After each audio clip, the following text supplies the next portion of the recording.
In Jerusalem's Lot, the first story in the collection, the primal fateful forces of a century-old curse draws Charles Boone to a rather unusual family estate, to a deserted town with a satanic history, and to discover the gruesome... Into the cold, draughty hall here at Chapelwaite, every bone in an ache from that abominable coach, in need of instant relief from my distended bladder, and to see a letter addressed in your own inimitable scrawl, propped on the obscene little cherrywood table beside the door. Be assured that I set to deciphering it as soon as the needs of the body were attended to, in a coldly ornate downstairs bathroom where I could see my breath rising before my eyes. I am glad to hear that you are recovered from the miasma that has so long set in your lungs, although I assure you that I do sympathize with the moral dilemma the cure has affected you with. An ailing abolitionist healed by the sunny climes of slave-struck Florida. Still in all, Bones, I ask you as a friend who has also walked in the valley of the shadow to take care of yourself, and venture not back to Massachusetts until your body gives you leave. Your fine mind and incisive pen cannot serve us if you are clay, and if the southern zone is a healing one, is there not poetic justice in that? Yes, the house is quite as fine as I had been led to believe by my cousin's executors, but rather more sinister.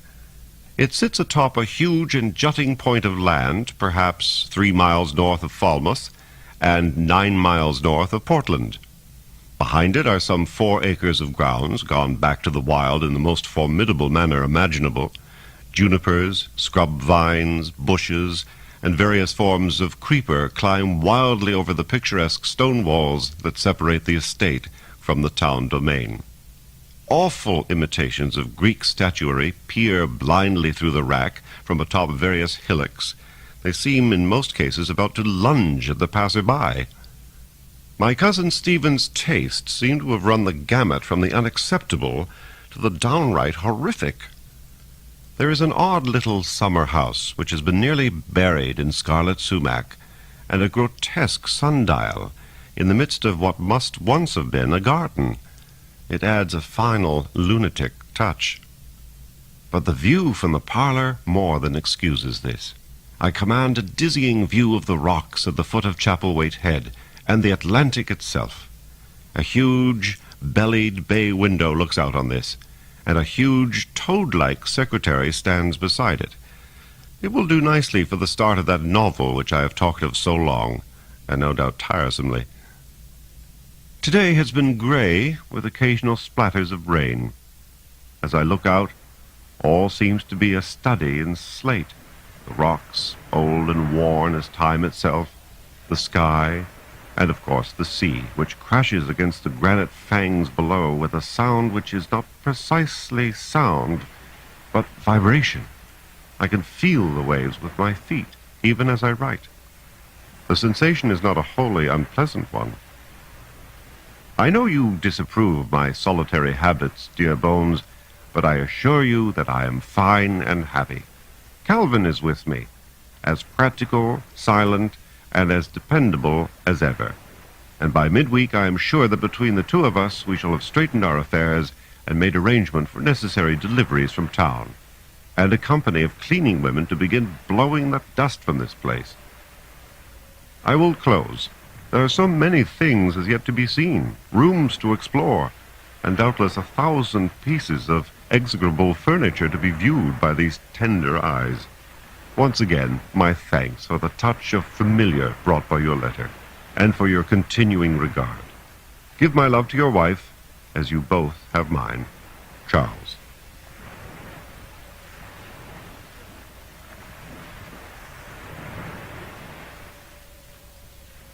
October 6th, 1850. Dear Bones, such a place this is! It continues to amaze me, as do the reactions of the townfolk in the closest village to my occupancy. That is a queer little place, with the picturesque name of Preacher's Corners. It was there that Calvin contracted for the weekly provisions. The other errand, that of securing a sufficient supply of cordwood for the winter, was likewise taken care of. But Cal returned with gloomy countenance, and when I asked him what the trouble was, he replied grimly enough, "They think you mad, Mr. Boone." I laughed and said that perhaps they had heard of the brain fever I suffered after my Sarah died. Certainly I spoke madly enough at that time, as you could attest. But Cal protested that no one knew anything of me except through my cousin, Stephen, who contracted for the same services as I have now made provision for. What was said, sir, was that anyone who would live in Chapelwaite must be either a lunatic or run the risk of becoming one. This left me utterly perplexed, as you may imagine, and I asked who had given him this amazing communication.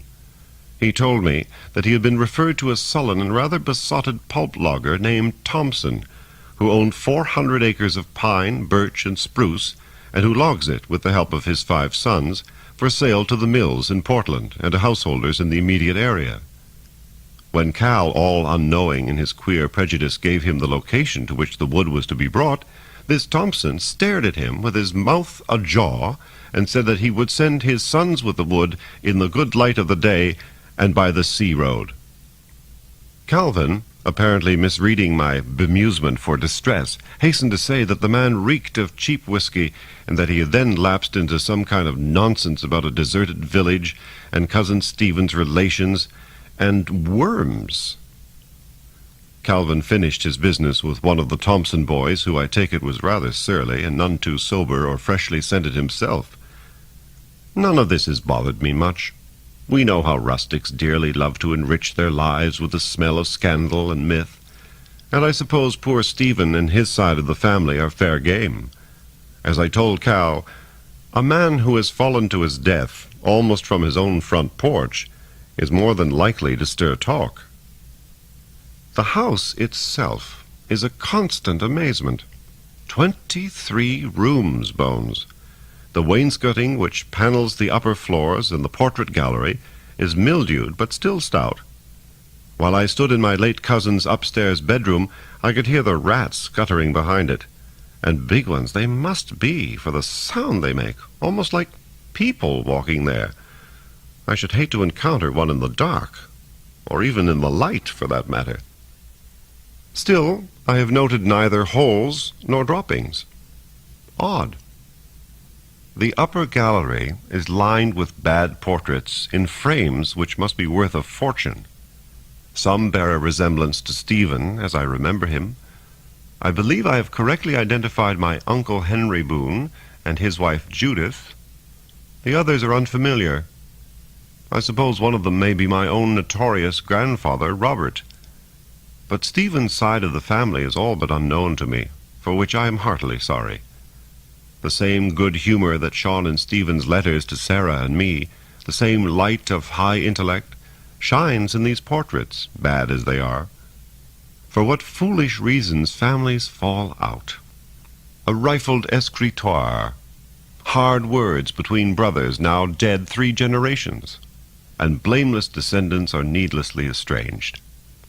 I cannot help reflecting how fortunate it was that you and John Petty succeeded in contacting Stephen when it seemed I might follow my Sarah through the gates, and upon how unfortunate it was that chance that should have robbed us of a face-to-face meeting.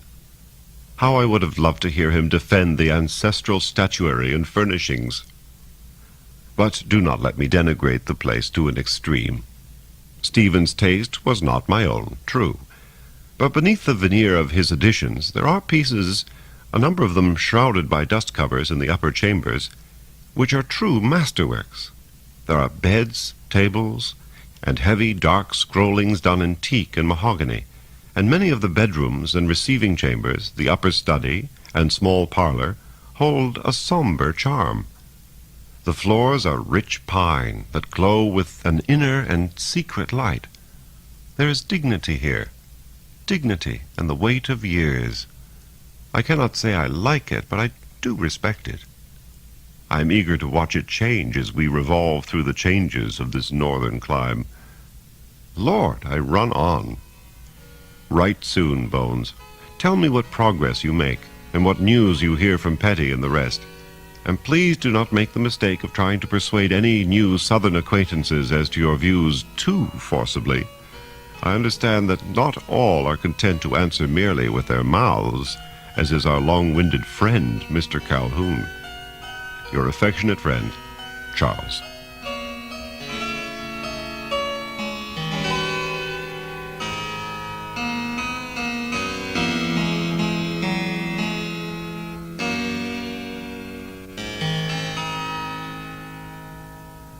October 16th, 1850.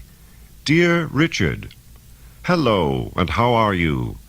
I have thought about you often since I have taken up residence here at Chapelwaite, and had half expected to hear from you. And now I receive a letter from Bones telling me that I'd forgotten to leave my address at the club. Rest assured that I would have written eventually anyway, as it sometimes seems that my true and loyal friends are all I have left in the world that is sure and completely normal. And Lord, how spread we've become! You in Boston, writing faithfully for the Liberator, to which I have also sent my address, incidentally.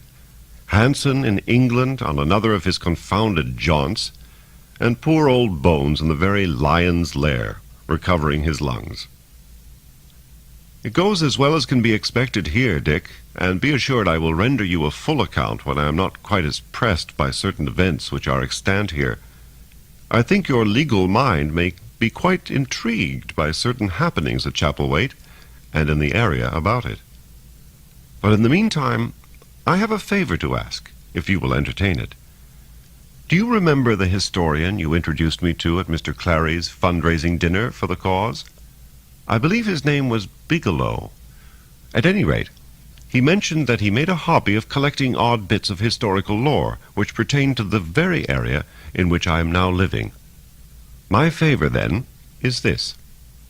Would you contact him and ask him what facts, bits of folklore, or general rumor, if any, he may be conversant with about a small deserted village called Jerusalem's Lot, near a township called Preacher's Corners on the Royal River? It would gratify me intensely, and more important, may be a matter of some moment. In looking over this letter, I feel I've been a bit short with you, Dick, for which I am heartily sorry. But be assured I will explain myself shortly, and until that time I send my warmest regards to your wife, your two fine sons, and of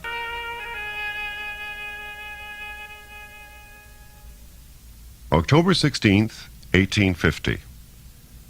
Dear Bones, I have a tale to tell you which seems a little strange and even disquieting to both Cal and me. See what you think.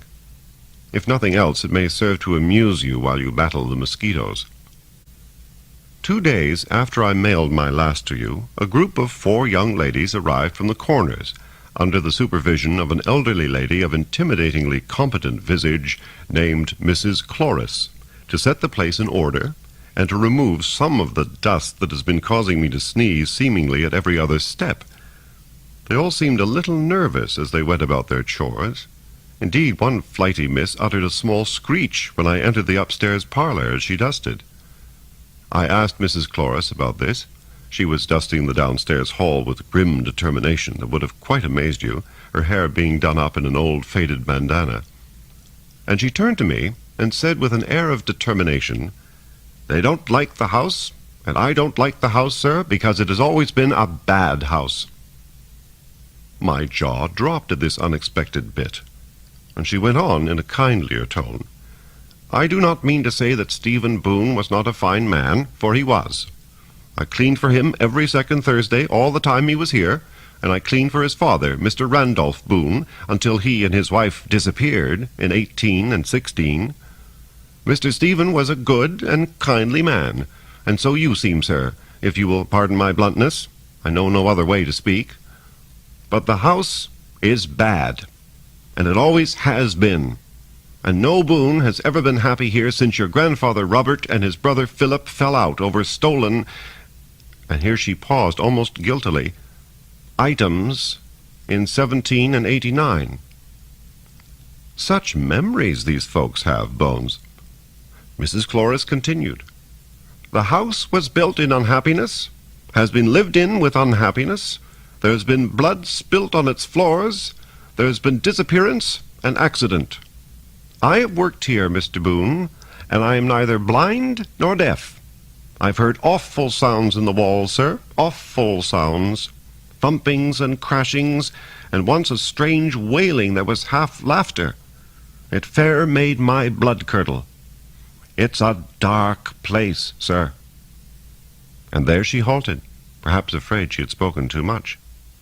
As for myself, I hardly knew whether to be offended or amused, curious or merely matter-of-fact. I'm afraid that amusement won the day. "And what do you suspect, Mrs. Cloris? Ghosts? Rattling chains?"